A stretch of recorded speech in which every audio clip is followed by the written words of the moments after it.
हम हिंदी साहित्य के इतिहास में भक्ति काल का इतिहास पढ़ रहे थे।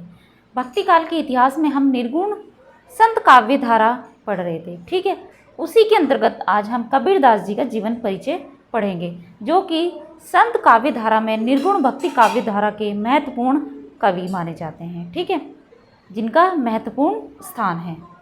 देखिए कबीरदास जी, ठीक, जन्म काल है इनका 1398 ईस्वी ज्येष्ठ पूर्णिमा, अर्थात जो ज्येष्ठ का महीना होता है हिंदू महीनों के हिसाब से, हिंदी महीने जो होते हैं उसके हिसाब से, उसमें ज्येष्ठ पूर्णिमा के दिन, ठीक, विक्रम संवत 1455, विक्रम संवत क्या है 1455 है, और सोमवार का दिन भी दिया गया है।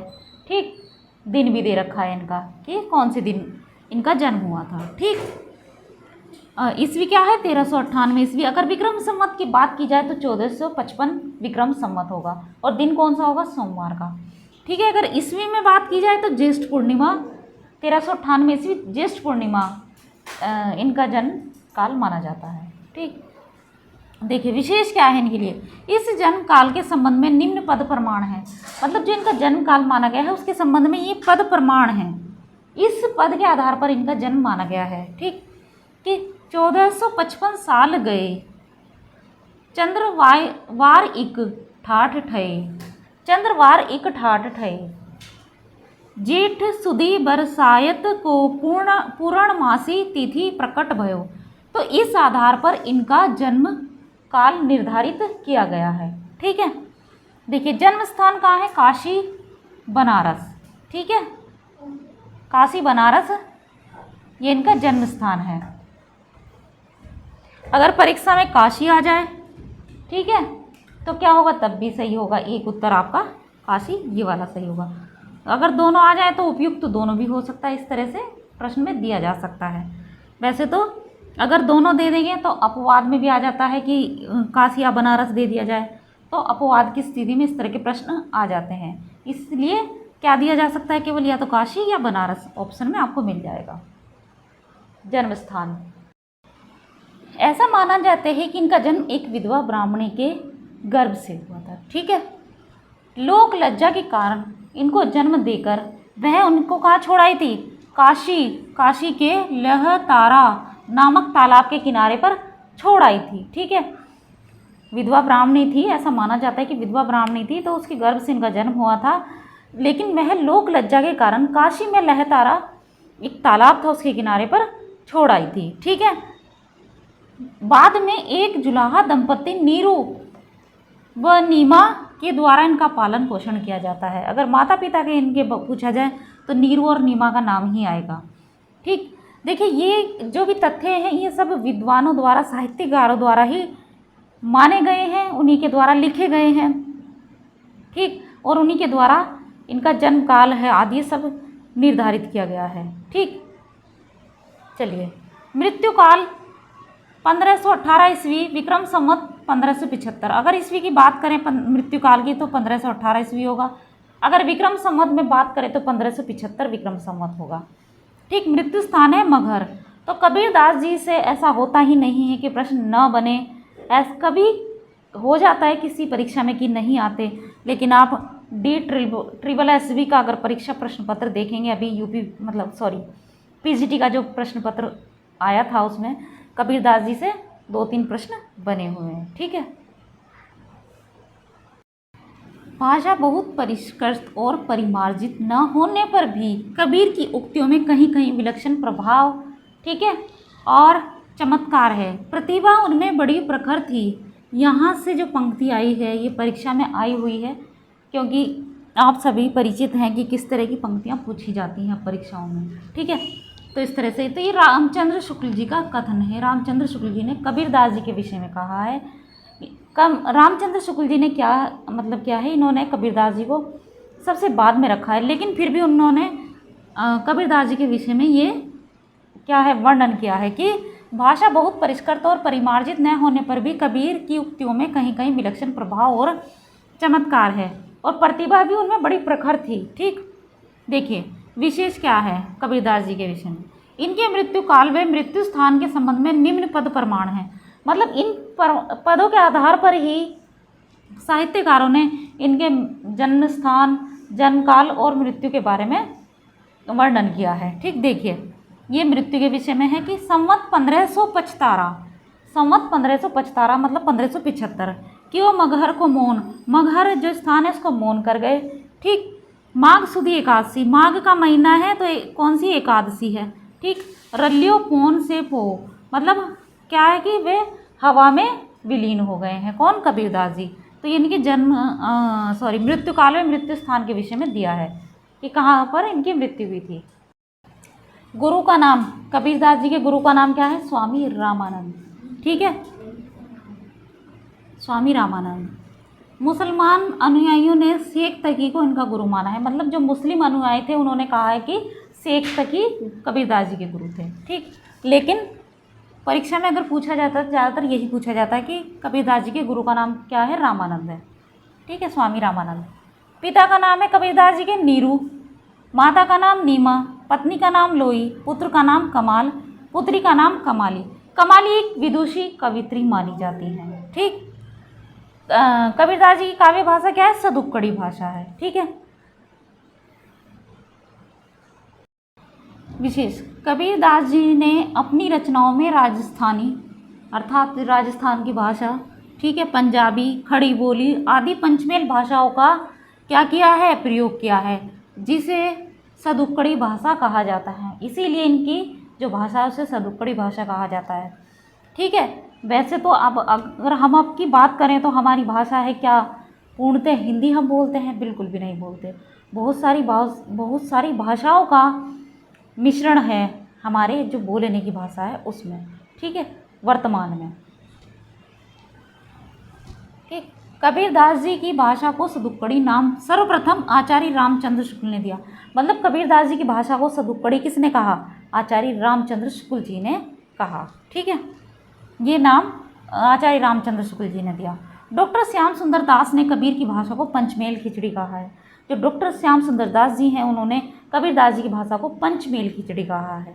अर्थात जैसे 5 वस्तुओं के मिश्रण से कोई मान लीजिए कोई खिचड़ी ही बनानी तो उसमें 5 वस्तुएं मिला ली, दाल, चावल, आलू, गोभी, मटर, ये सब मिलाकर अगर हमको उसको बनाएं तो पंचमेल खिचड़ी बन जाती है। ठीक है, इस तरह से।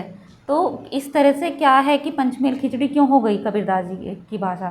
क्योंकि उसमें 5 अन्य भाषाएं मिश्रित हैं। ठीक है, इसलिए डॉक्टर श्याम सुंदर दास जी ने कबीरदास जी की भाषा को क्या कहा है? पंचमेल खिचड़ी कहा है। कुल रचनाएं, डॉक्टर नगेंद्र के अनुसार इनके द्वारा रचित 63 रचनाओं का उल्लेख प्राप्त होता है। मतलब जो डॉक्टर नगेंद्र है उन्होंने कहा है कि कबीरदास जी की 63 रचनाओं का क्या है? उल्लेख प्राप्त होता है, संकलन नहीं, उल्लेख, वर्णन मिलता है। ठीक है, जिनमें 43 अर्थात 43 प्रकाशित हुई हैं। 43 प्रकाशित हो चुकी हैं। देखिए कुछ ये रचनाएं हैं 18 जो महत्वपूर्ण हैं। देखिए पहली अगाध मंगल, दूसरी अनुराग सागर, तीसरी है अमर मूल, नंबर 4 है अक्षर खंड की रामायणी, नंबर 5 अक्षर भेद की रामायणी, नंबर 6 उग्र गीता, नंबर 7 कबीर की बानी, नंबर 8 कबीर की साखी, नंबर 9 कबीर गौरव की गोष्ठी, नंबर 10 बीजक मतलब बीजक है, नंबर 11 ब्रह्म निरूपण, नंबर 12 मुहुम्मह बोध, नंबर 13 रेरकता, नंबर 14 है विचार माला, नंबर 15 विवेक सागर, नंबर 16 शब्दावली, नंबर 17 हंस मुक्तावली, नंबर 18 ज्ञान सागर। तो ये 18 कुछ इनकी जो प्रसिद्ध रचनाएं हैं वे हैं इसमें, और बाकी हम विस्तार पूर्वक पढ़ेंगे अभी। मसी कागज शियो नहीं, कलम गयो नहीं हाथ, चरियु जुग को महात्म मुखाही जनाई बात।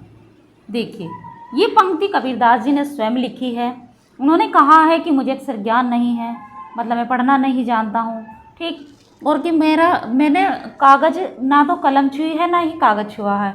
उसके बाद भी इन्होंने इतनी अच्छी अच्छी रचनाएं कर दी हैं। ठीक है, उसके बारे में इन्होंने स्वयं लिख दिया है। ठीक, तो इसका मतलब यह है कि इन्होंने स्वयं अर्थात खुद अपने आप से किसी ग्रंथ को लिपिबद्ध नहीं किया है। ये बोलते होंगे और कोई लिखता होगा। ठीक, तभी उनकी आधार पर मतलब उनके द्वारा लिखी गई, कबीरदास जी के द्वारा लिखी गई यह पंक्ति प्राप्त होती है। ठीक है, इस पंक्ति के द्वारा हम जान सकते हैं कि कबीरदास जी को अक्षर ज्ञान नहीं था। रचना संकलन, कबीरदास जी द्वारा रचित मुख्य पदों रचनाओं का संकलन उनके कबीरदास जी के परम शिष्य धर्मदास जी ने 1464 ईस्वी में किसी नाम से किया था? बीजक नाम से किया था। ठीक है, ये प्रश्न परीक्षा में आया हुआ है। ठीक है, इस तरह से ही परीक्षा में प्रश्न बन जाते हैं और इस तरह के तथ्यों से ही प्रश्न आते भी हैं। जिसके 3 भाग हैं, किसके? बीजक के 3 भाग हैं। एक तो है साखी, दूसरा सबद, तीसरा रामायणी। ठीक, ये धर्मदास जी अर्थात कबीरदास जी के शिष्य थे, परम शिष्य ही जिनको कहा जाता है। साखी, ठीक है, कबीरदास जी की जो साखी रचना का संकलन है, तो इसमें दोहों साखियों को शामिल किया गया है। साखी में दोहे और साखियाँ हैं कबीरदास जी द्वारा रचित। शिक्षा क्या है इसकी? सांप्रदायिक शिक्षा और सिद्धांत उपदेश है। मतलब जो साखी है इसमें सांप्रदायिक शिक्षा और सिद्धांत के उपदेश हैं इसमें। ठीक है, भाषा कैसी है? सदुक्कड़ी है। ठीक है, और विभाजन है 59 अर्थात 59 अंगों में विभाजित इसको किया है धर्मदास जी ने। ठीक, प्रथम अंग क्या है? गुरुदेव को अंग, और अंतिम अंग है अभिहड़ को अंग। ठीक है, किसका? साखी का। ये प्रथम अंग ये है गुरुदेव को अंग और अंतिम अंग है अभिहड़ को अंग। सबद, इसमें पदों को शामिल किया है। मतलब सबद में क्या है? धर्मदास जी ने क्या शामिल किए? कबीरदास जी के पद। ठीक, शिक्षा है इसकी, कबीर ने माया संबंधी विचारों की अभिव्यक्ति। कबीरदास जी ने माया से संबंधित विचारों को अभिव्यक्त किया है। किसमें? शब्द में। ठीक है, भाषा है ब्रज या पूर्वी भाषा है इसकी। ठीक है, शब्द की। रामायणी, इसमें राम भक्ति संबंधी पदों चौपाइयों को शामिल किया है। ठीक है, राम भक्ति से संबंधित। भाषा कैसी? ब्रज या पूर्वी बोली। लेकिन कबीर का राम दशरथ पुत्र अयोध्यावासी राम नहीं है, अर्थात अयोध्या के राम नहीं हैं। ठीक है, अपितु उन्होंने परम ब्रह्म, परमेश्वर, निर्गुण ब्रह्म को ही राम कहकर पुकारा है। ठीक है, निर्गुण ब्रह्म को ही इन्होंने राम कहा है, न कि जो अयोध्यावासी श्री राम हैं उनको श्री राम को मतलब इनमें चौपाइयों में उन्होंने शामिल किया है। उन्होंने पर ब्रह्म परमेश्वर को राम माना है। ठीक है, कबीरदास जी का राम कैसा है? परमेश्वर अर्थात परम ब्रह्म है।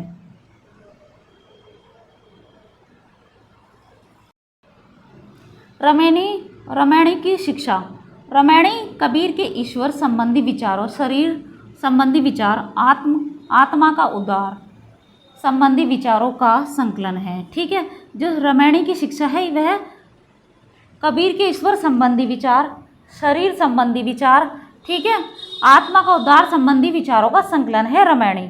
ठीक है, तो ये हमने कुछ कबीरदास जी के विषय में, उनकी महत्वपूर्ण रचनाओं के विषय में पढ़ा।